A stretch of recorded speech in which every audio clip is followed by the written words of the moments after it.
Olá pessoal, nessa aula nós vamos falar um pouco sobre a tabela periódica, certo? Como funciona o histórico da tabela periódica, como essa tabela foi se desenvolvendo, por que surgiu uma tabela periódica, certo?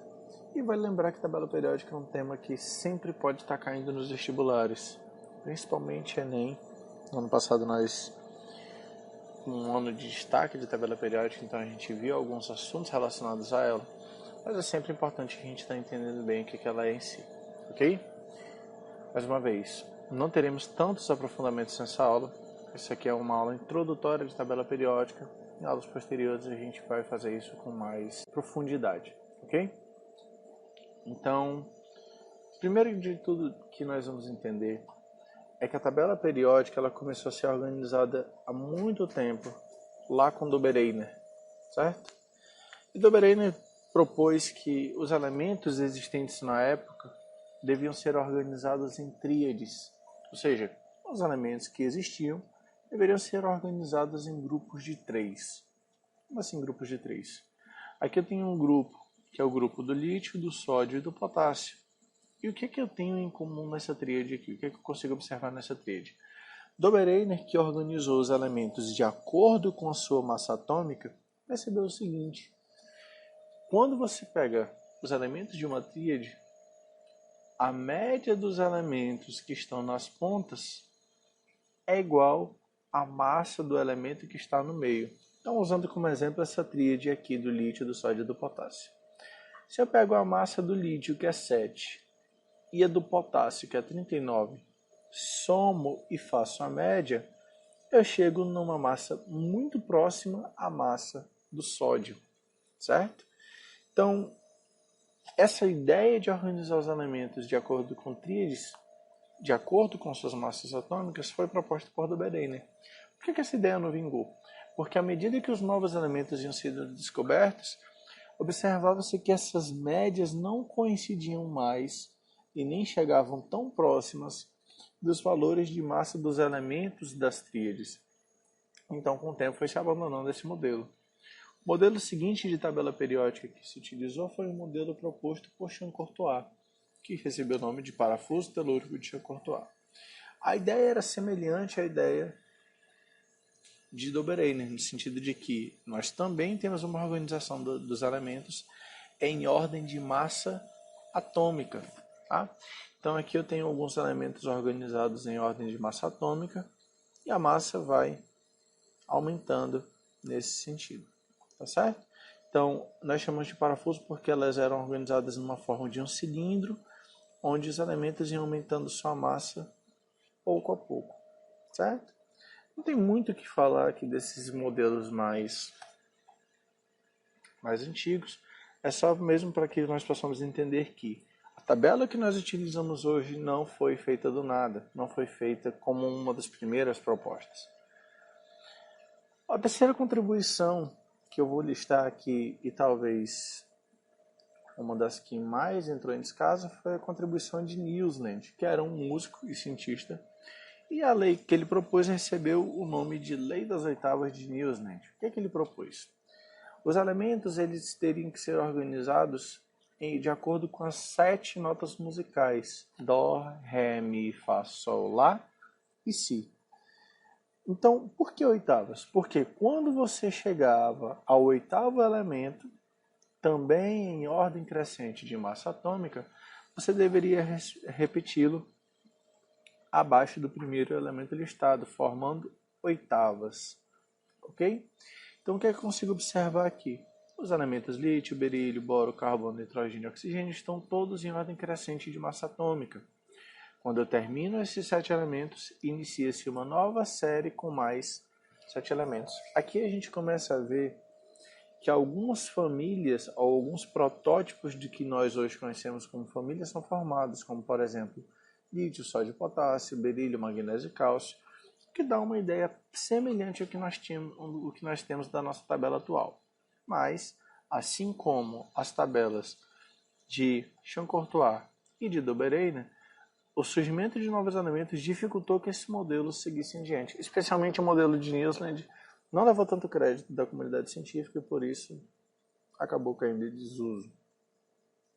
E aqui a gente tem talvez o que seja o marco divisório da criação das tabelas periódicas, as tabelas de Mendeleev e de Meyer.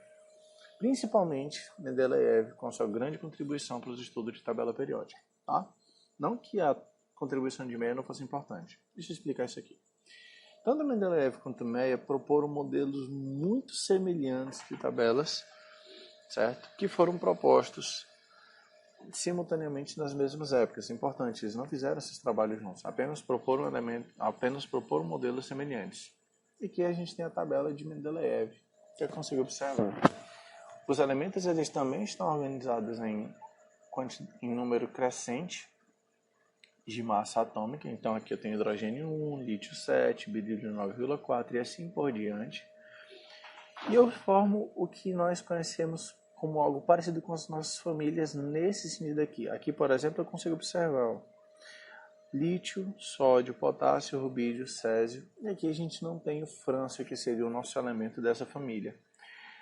O que se destaca na contribuição de Mendeleev é que, apesar dele organizar os elementos em ordem crescente de massa atômica, ele levou em consideração que elementos com propriedades semelhantes deveriam estar em um mesmo grupo, certo? Criando a ideia que nós temos hoje de família. Não que fosse necessariamente uma família, mas criando a ideia do que seria uma família. Se a gente observar aqui também, existem alguns espaços que estão em branco ou com interrogações. Esses espaços que estão com interrogações referem-se a possíveis elementos que seriam posteriormente descobertos. Essas previsões, na verdade, foram feitas com base justamente na questão de propriedades semelhantes daqueles elementos que eram conhecidos na época. Certo? Isso aqui foi feito no final do século XIX, mas foi uma grande contribuição para o que nós tínhamos até então. E agora nós chegamos na tabela que nós temos atualmente, que foi a tabela criada por Moseley. Ele que, uma curiosidade aqui, morreu muito cedo, morreu na Primeira Guerra Mundial, mas acabou deixando sua contribuição, que foi organizar a tabela periódica da maneira que nós conhecemos hoje. Até então, todas as tabelas eram organizadas em ordem crescente de massa atômica, ou seja, eu levava em consideração a massa dos átomos dos elementos químicos para organizar os elementos, como critério de organização dos elementos. Moseley, ele aprimorou a ideia de Mendeleev. Ele continuou levando em consideração as semelhanças entre os elementos químicos, certo? Mas, em vez de organizar os elementos em ordem crescente de massa atômica, ele organizou os elementos em ordem crescente de número atômico. Então, o que eu tenho aqui? Eu tenho a tabela como nós temos hoje, segundo a organização de Moseley. Aqui eu tenho hidrogênio de número atômico 1, o hélio de número atômico 2, o lítio de número atômico 3, o berílio de número atômico 4, e assim sucessivamente até eu ter todos os 118 elementos que possuímos, que descobrimos até hoje. O que é interessante dessa tabela? Eu continuo com a noção de famílias de propriedades semelhantes que começou a surgir com Mendeleev, mas que foi aprimorada também com Moseley. E eu tenho também a noção de períodos, que são as linhas que nós temos na horizontal. Então, nós temos famílias na vertical e períodos na horizontal. Em um outro momento eu vou explicar melhor como essas famílias e períodos influenciam para os elementos dentro da tabela periódica. Mas o que é que nós não podemos esquecer? Elementos localizados em uma mesma família possuem propriedades químicas semelhantes. Então, o que eu posso afirmar? Por exemplo, lítio e sódio, que estão na mesma família, possuem propriedades químicas semelhantes. Em outras palavras, possuem uma quantidade igual de elétrons em suas camadas de valência, têm tendências a formar cátions, costumam ser muito reativos com a água. Então, são propriedades que eu observo em elementos da primeira família, que são próprias daquela família. Tá? Nós temos também que algumas famílias possuem nomes característicos, como, por exemplo, a primeira família, que não entra hidrogênio, tá?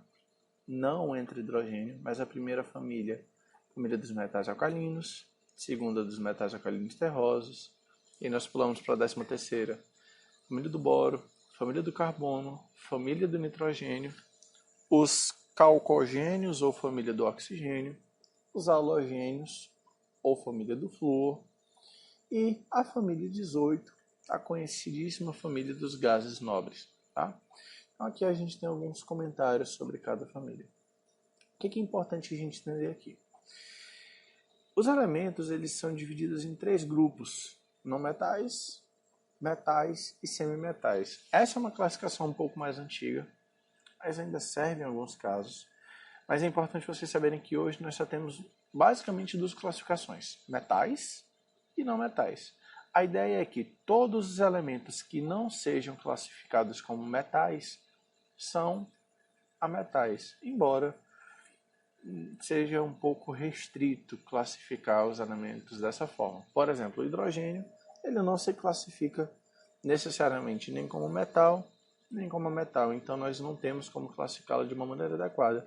Entretanto, por não ser metal, nós classificamos ele como um ametal. Fica aí essa ressalva para essa aula de hoje, certo? Então, um forte abraço a todos. E qualquer dúvida, deixe nos comentários. Assim que possível, eu vou responder, vou olhar cada uma e tentar responder da melhor maneira possível.